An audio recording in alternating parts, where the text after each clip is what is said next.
Ron and Donna Hudson are from Alabama. You ever talk to anybody from Alabama? They have kind of an accent. Okay, not like us Kansans. Ron kind of drew everything out. Ron was from a Methodist church down in Alabama. Donna had volunteered at church when the preacher said, "Who will host several people at your house?" Donna raised her hand. She didn't check with Ron. I mean, he was still there in the church, but she didn't check with him. Bama was going to play that night that she was volunteering. Now, if you're not from Alabama, if you're not from the South, you don't even know what Bama is. Bama is a football team. Back in the 1980s, they were a powerhouse. And so Ron was kind of frowning when he left church that day because his wife Donna volunteered the house the night that Bama was playing. Ron was kind of stubborn, he says. So he said, "Okay, we will, but I'm going to sit in my most favorite chair in front of the television and watch Bama." So that's what he did. The doorbell rang, and Ron was sitting there watching Bama play. And he had his Bama shirt, and he had, what color are they? Wellbrock? Red? Crimson, that's right. He had his crimson on, and he was cheering for Bama, and the doorbell rang, and so Ron Hudson had to get up and answer the door. He let them in, and they brought food in. It was supper's 8 meal. And so the first group of people came in, and the very first person that came in sat in his favorite chair right there in front of the television set watching the Bama game, for crying out loud. He couldn't believe it. "How dare you?" He didn't say it, but he thought it. So then the doorbell rang again. Ron had gotten up to a couch. The doorbell rang. He had to pop up, answer the door, because Donna was back in the kitchen or somewhere, he says. He pretty sure that she was doing this to him on purpose. He got up from the couch, which was pretty much still in front of the television set, and the next group of guests came into the house. And they too sat where he was, this time on the couch. How dare them, he thought. Donna got everything ready. Everybody had brought all their food to share. And Ron kind of showed Donna. Everybody that evening went to watch the Bama game instead of sitting at the dining room table. I still miss George and Doreen Schlechter. Doreen lives in Wichita now. George died almost 3 years ago. George invited me over for a noon meal.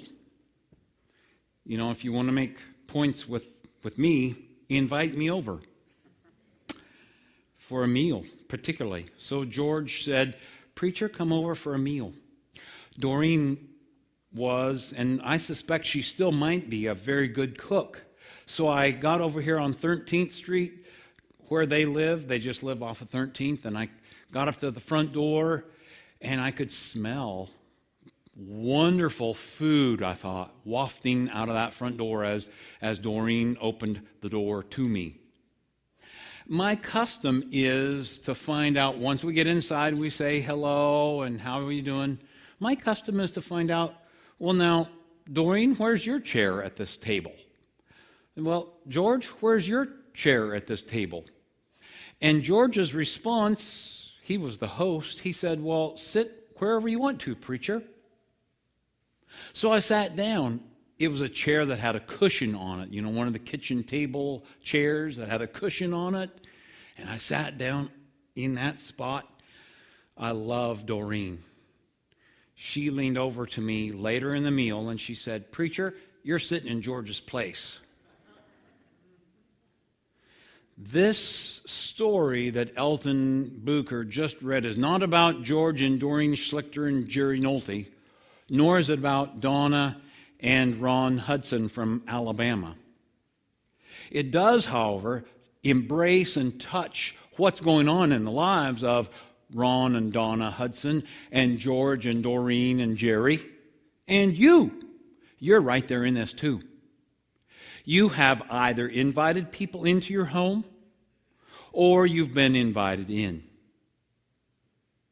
Now, some of us return thanks in so many unusual, different, strange ways.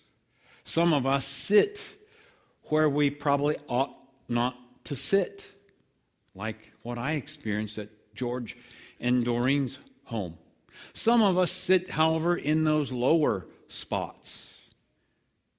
This story from the Gospel of Luke is for us. Those of us who have ears, we should be listening carefully to what Jesus, what the Messiah is saying to a group of people. The Messiah and his first faith followers have been invited in to a meal. Remember with me that they've been all around the area of northern Galilee. They've even crossed the Sea of Galilee over into Gentile territory. They've come back. They've been really near Capernaum. And as we noticed last week, Jesus had his face set on Jerusalem. Not necessarily that he was going to be there in a day or two, but he knew what going to Jerusalem would eventually mean. It would eventually mean a confrontation between those in power and prestige and those who did not have power and prestige. The Messiah knew that in that moment, and the Messiah knows it in this moment, when he addresses the fact that if you want to really be a good host, invite those who are not able to repay you with anything. He also then gave us some examples, the Messiah did, in what we're to be doing.